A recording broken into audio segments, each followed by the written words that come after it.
आणि आपलं सर्वांना माहिती आहे की ठिबक सिंचन योजना साधारणतः आपण योग्य तितकं पाहिजे तेवढं पाणी आपण झाडाच्या मुळापाशी देतो, त्याला आपण ठिबक सिंचन योजना म्हणतो.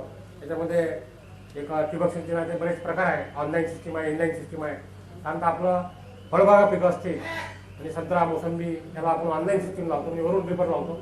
आणि भाजीपाला ऊस इथं सर्व पिकं जे आहे केळी याला आपण इनलाईन पद्धतीची सिस्टीम साधारणतः याला आपण लावतो. आणि संच बसल्यानंतर आपण ठिबक सिंचन डिझाईन चांगला डिझाईन केला, सर्वे केला आणि संच बसल्यानंतर मग आपल्याला याचं आपलं आफ्टर सेल सर्व्हिस म्हणजे आपण विक्री उपरांत सेवा जे म्हणतो. बऱ्याच ठिकाणी आपण पाहिलं की ठिबक सिंचन योजना जी आहे ही बऱ्याच प्रमाणात फेल्युअर आहे. बऱ्याच ठिकाणी त्याचं कन्सेप्ट शेतकऱ्यांना माहीत नाही. पण आता अलीकडच्या 5 वर्षामध्ये बरीचशी अशी माहिती फर्टिगेशन ड्रीप ही माहिती करून देण्यात आली आहे कंपनीमार्फत म्हणा की निरनिराळे आपण कृषी विभागाचे प्रोग्राम असतात याच्यामार्फत म्हणा. तर बऱ्याच प्रमाणात ह्या कन्सेप्ट हा शेतकऱ्यांना क्लिअर झाला आहे. पण याच्याही पुढे आपल्याला ठिबक सिंचनामध्ये किती पाणी दिलं पाहिजे, केव्हा दिलं पाहिजे याचा सर्व अभ्यास आपल्याला येणं त्याच्यामध्ये होणं आवश्यक आहे.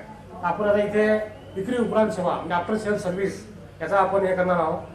चांगली ड्रीप इरिगेशन चालण्याकरता आपल्याला चांगल्या प्रकारचं डिझाईन असणं आवश्यक आहे. गुड डिझाईन म्हणजे आता आम्ही आमच्या कंपनीमार्फत टेक्निकल जे असतात बीटेक झालेले जे हे आहेत सेल्स ऑफिसर सेल्स इंजिनियर यांच्यामार्फत सर्वे करतो आणि सर्वे करून त्याच्यावर हायड्रोलिक डिझाईन पद्धतीने आपल्याचं डिझाईन झालं पाहिजे.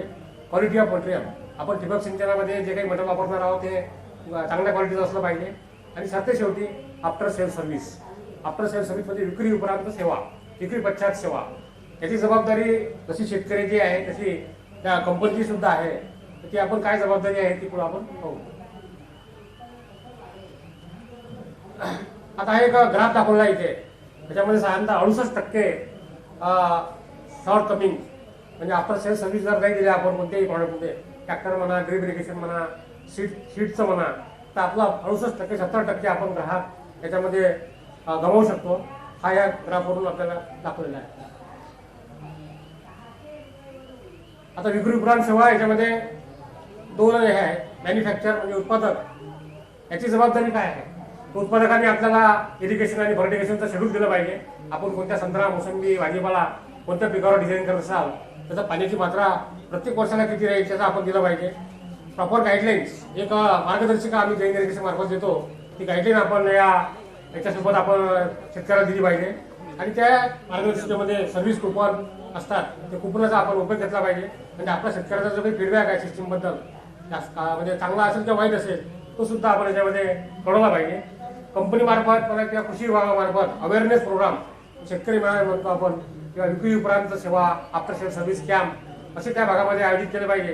म्हणजे त्या भागामध्ये केळी असेल भाजीपाला असेल तर त्या पिकावरचा सर्व अभ्यास आपल्याला तिथे म्हणजे ऐकायला मिळेल. आणि त्याची प्रॅक्टिकल फर्टिगेशन कसं करायचं आहे, आफ्टर सेल्स कसं करायचं आहे त्याचा सर्व अभ्यास आपल्याला त्या कार्यक्रमामध्ये पाहायला मिळेल. कंपनीने मेंटेनन्स शेड्यूल दिलं पाहिजे. म्हणजे 8 दिवसांनी काय करायचं आहे, 10 दिवसांनी काय करायचं आहे, 15 दिवसांनी काय करायचं आहे. तसंच पिकाची माहिती provide basic information of crops agriculture practices. त्या प्रत्येक पिकाची माहिती भाजीपाला असेल, मिरची असेल, संत्रा मोसंबी असेल या सर्व पिकाची माहिती कंपनीने त्या शेतकऱ्याला दिली पाहिजे. आणि याच्यानंतर सरते शेवटी फीडबॅक घेतला पाहिजे कंपनीने. त्या कंपनी म्हणा किंवा कंपनीचा वितरक असेल त्या शेतकऱ्याचा म्हणा किंवा त्या कृषी अधिकाऱ्यामार्फत तालुका कृषी अधिकाऱ्यामार्फत त्याचा फीडबॅक घेणं गरजेचं आहे. नंतर आता युजर म्हणजे शेतकऱ्या त्याच्यामध्ये काय रोल राहील. शेतकऱ्यांनी संच बसण्याच्या अगोदर सर्व डिझाईन समजून घेतलं पाहिजे. प्रत्येक पार्ट जो असतो ठिबक सिंचनाचा पार्ट हा काय, जॉईनर काय आहे, ॲसिड ट्रीटमेंट केव्हा द्यायची हे सर्व शेतकऱ्यांनी समजून घेतलं पाहिजे. कन्सेप्ट त्याचा समजून घेतला पाहिजे. आपल्या शेतावर जे मटेरियल आलेलं आहे ते डिझाईन प्रमाणे झालं की वेगळं आलं ते आपण याच्यामध्ये अभ्यास केला पाहिजे. आणि फीडबॅक आता आपण ठिबक सिंचन बसल्यानंतर महिन्याभराने 2 महिन्यांनी त्याचा फीडबॅक त्या कंपनीच्या इंजिनियरकडे म्हणा, ॲग्रोनॉमिस्टकडे म्हणा किंवा वितरक असेल किंवा कोण नसेल तर तालुका कृषी अधिकारी कार्यालय असते त्या तालुका कृषी अधिकारी कार्यालयाकडे आपण याचा फीडबॅक शेतकऱ्यांनी दिला पाहिजे. प्रत्येक पार्टचं फंक्शन समजून घेतलं पाहिजे. व्हेंच्युअल कशाला म्हणतात ते केव्हा ऑपरेट करायची आहे, ॲसिड ट्रीटमेंट केव्हा द्यायची आहे. आणि समजा कुठं लॅटरल लिकेज झाली तुटली तर त्याला आपण जॉईनर कसं लावायचं ते सर्व अभ्यास आपण या शेतकऱ्यांनी म्हणजे हा कन्सेप्ट पूर्ण समजून घेतला पाहिजे. हा तिथे ठिबक सिंचनाचा आराखडा दाखवला आहे. एक मॉडेल दाखवलेला आहे आपण. ठिबक सिंचनामध्ये काय असते की विहीर आपला एक वॉटर सोर्स असेल, कुठं विहीर असेल, कुठं नदी असेल, नाला असेल कुठं शेततळ असेल, नदीवरून मग आपण तिथं एक मेनलाईन दिलेली आहे. मेनलाईनवरून सँड फिल्टर, स्क्रीन फिल्टर आणि मग तिथे समेन प्रत्येक पिकावाईज समेन आपण तिथे दिलेली आहे. आता प्रत्येक फिल्टर लावणं काही प्रत्येक ठिकाणी गरजेचं नाही आहे. तुमचं पाणी नदीहून नाल्यावर असेल तर आपल्याला ते सँड फिल्टर लावणं गरजेचं आहे. पाणी चांगलं असेल, इनलाईन पद्धत असेल तर आपल्याला तिथे डिश फिल्टर किंवा स्क्रीन फिल्टरवर आपल्याला तिथे काम होऊ नये. गोंदिया भंडारा जिल्ह्यासारख्या ठिकाणी तिथं बऱ्याच ठिकाणी बोर आणि ट्यूबवेलचा वापर करतो. त्या ठिकाणी आपल्याला त्या संचामध्ये पंपिंग होताना रेती येऊ शकते, म्हणून तिथे आपण सँड सेपरेटर किंवा हायड्रोसायक्लोन फिल्टर लावणं गरजेचं आहे. आणि आपण जे कोणतं पीक आहे, भाजीपाला आहे, ऊस आहे, कापूस आहे, त्या पिकाच्या रचनेनुसार आपण तिथे इनलाईन किंवा ऑनलाईन 16 mm 12 mm आणि आता बरेच शेतकरी एका धुऱ्यावरून एकाच साईडला लॅटरलची मागणी जास्त होत आहे. म्हणून आम्ही आता 20 mm 22 mm ची सुद्धा इनलाईन याच्यामध्ये एकाच बाजूला 125 मीटरपर्यंत 115 मीटरपर्यंत ही रन करू शकते. अशा पद्धतीने आपण एका साईडला चालणारी इनलाईन सुद्धा आपण तयार केलेली आहे. शेतकऱ्याच्या आवश्यकतेप्रमाणे आपण ती इनलाईन त्यांना उपलब्ध करू शकतो. आता याच्यामध्ये काही ठराविक बाबी दिलेल्या शेतकऱ्यांनी डिझाईन आणि ड्रॉइंग आपल्याकडे त्या डिझाईन इंजिनियरनी, सर्वे इंजिनियरनी उपलब्ध करून देणं आवश्यक आहे. इन्स्टॉलेशन आपला ड्रॉइंग प्रमाणे झाला आहे किंवा नाही हे सुद्धा पाहणं गरजेचं आहे. आपल्या शेतामध्ये ज्या पिकावर ड्रिपर्स लावलेले आहे आपण किंवा इनलाईन लावली आहे ती पिकाच्या मुळाच्या कक्षेमध्ये आहे किंवा मुळाच्या बाहेर आहे ते पाहणं सुद्धा याच्यामध्ये गरजेचं आहे. कुठं लिकेज असतील वॉलमध्ये, फिल्टरमध्ये, तर लिकेज आपण ते थोडं दुरुस्त करून घेतलं पाहिजे. खाली एक चित्र दिलेलं आहे, तिथे एक पहिलं चित्र दिलं आहे की तिथे पाणी अयोग्य पद्धतीने पडते आहे आणि दुसरं जे आहे ते मुळाच्या कक्षेमध्ये पडते आहे. म्हणून आपण जो काही ड्रिपर लावतो, इनलाईन म्हणा ऑनलाईन म्हणा, त्याचा पाणी जे आहे तिथे रूट झोन आहे, त्या रूट झोनच्या कॅनॉपीच्या कक्षामध्ये पडणं फार गरजेचं आहे. उदाहरण संत्रा असेल, संत्रा मोठा असेल, लहान असेल आपल्या 2 ड्रिपरची गरज आहे तिथे. आणि झाड मोठं झालं असेल, संत्रा बगीचा यायला लागला असेल, अशा ठिकाणी आपल्याला 4 ड्रिपर किंवा मग तिथे डबल लाईन पद्धत किंवा रिंग पद्धत घेणे फार गरजेचे आहे.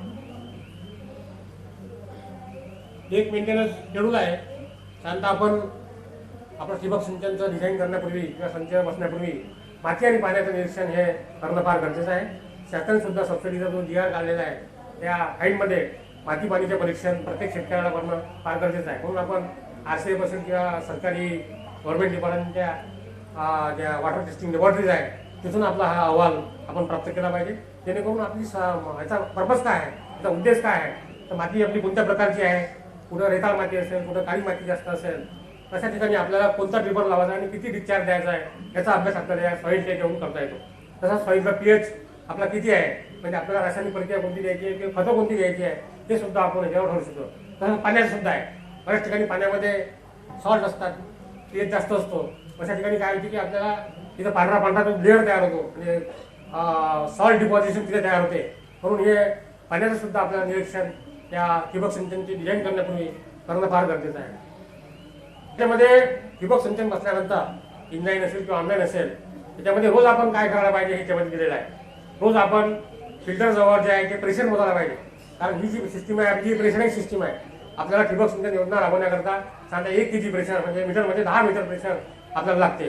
तसं तुषार सिंचन योजना असेल तर आपल्याला 2.5 kg प्रेशर म्हणजे 25 मीटरचं हेड लागते. तर आपल्या सिस्टीममध्ये हे प्रेशर आपण रोज 10 मिनिटं आपण तिथे मोजलं पाहिजे. रोज आपण स्क्रीन फिल्टरची जाडी असेल ती जाडी साफ करून घेतली पाहिजे. आपल्या शेतामध्ये जे ड्रीप लावला आहे तिथं युनिफॉर्म पाणी चालू आहे किंवा नाही आहे, एकाच ठिकाणी सारखं पाणी पडते किंवा नाही आहे ते आपण सुद्धा मोजलं पाहिजे. ड्रिपरचा डिस्चार्ज कुठं ड्रिपर इकडे तिकडे हल्ले असतील तर ते आपण प्रॉपर ठिकाणी लावणं फार गरजेचं आहे. आणि संमेन ज्या असतात त्या संमेनला फ्लश वाल दिला असतो आपण, तो फ्लश करणं संमेनला आपण रोज आपण ह्या 4 गोष्टी ज्या इथे दाखवलेल्या आहेत ह्या 4 गोष्टी आपण रोज केल्या पाहिजे.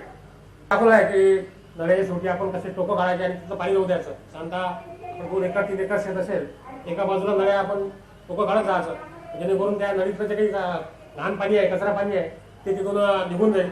त्याच्यानंतर ही प्रक्रिया जी आहे ती आपण जवळपास 1 तास केली पाहिजे. एक एकरचा प्लॉट असेल, 3 एकरचा प्लॉट असेल तर 1 तास आपण हे लॅटरल फ्लशिंग म्हणतो आपण त्याला, ते आपण केलं पाहिजे.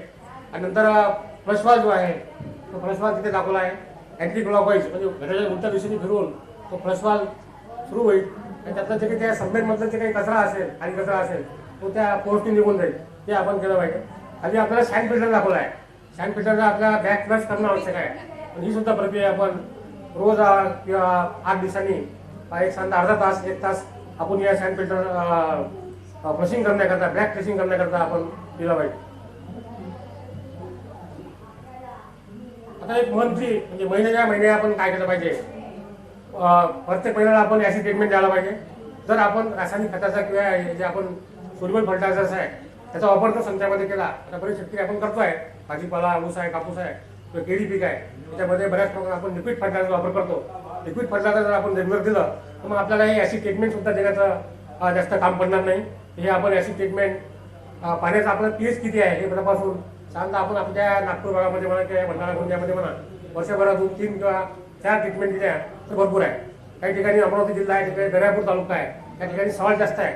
अशा ठिकाणी आपल्याला मग ही महिन्याभराने अशी ट्रीटमेंट करायला पाहिजे. साधारणतः संच बसल्यानंतर 6 महिन्यांनी आपण सँड फिल्टरमधली जी वाळू असते ती वाळू चेंज केली पाहिजे.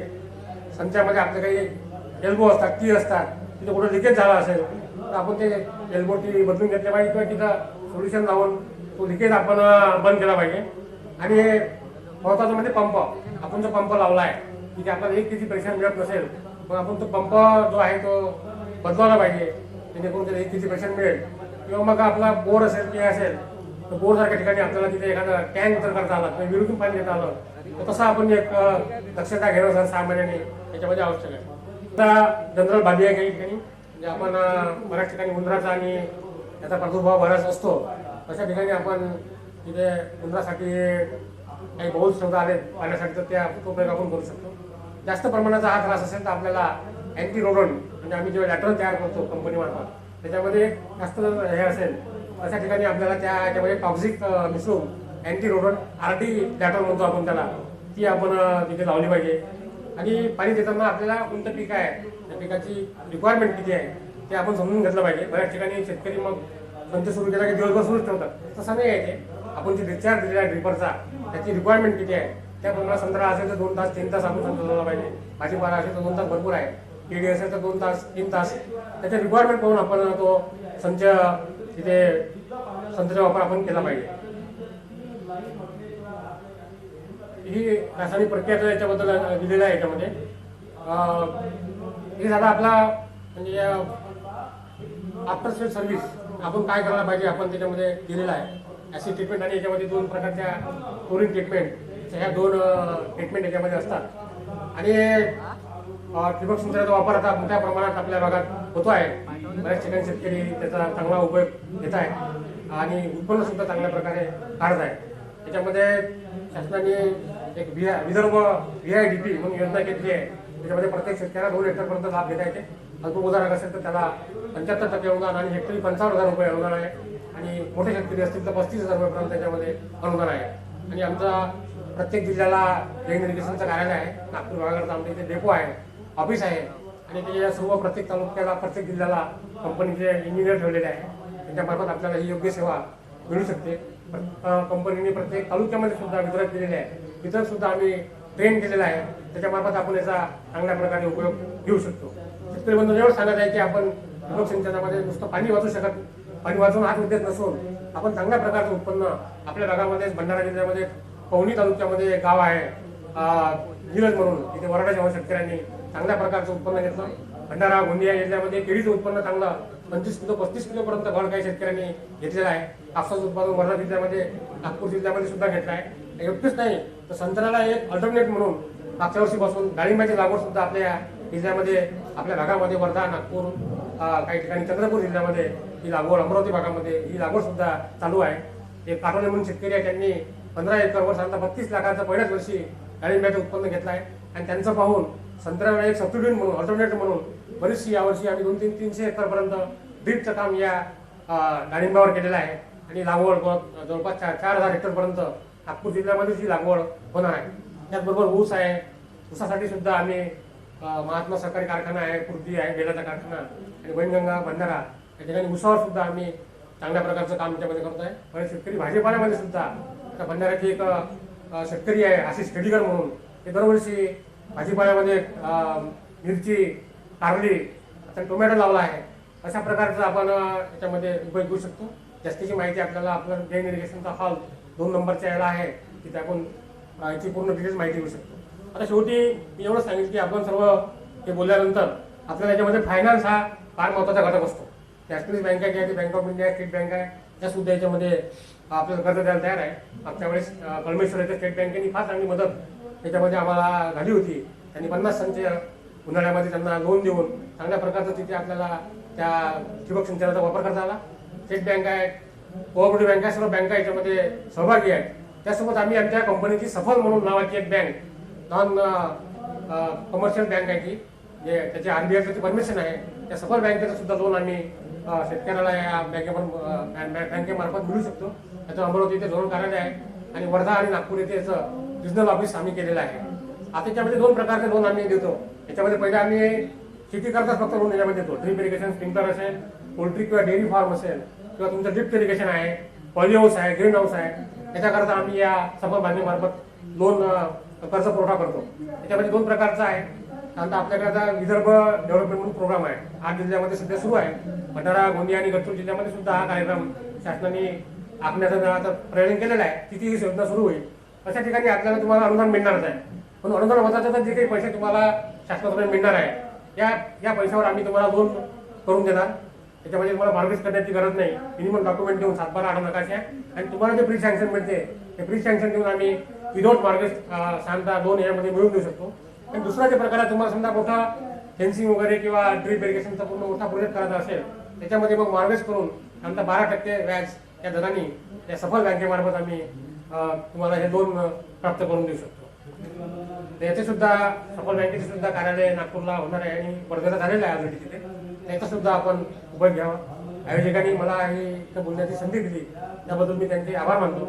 आणि आपल्याला याच्यामध्ये ठिबक सिंचनामध्ये काही जास्तीची माहिती पाहिजे असल्यास आमचा इथे स्टॉल आहे, तिथे येऊन आपण अवश्य भेट द्या. प्रत्येक पार्कची माहिती करून घ्या.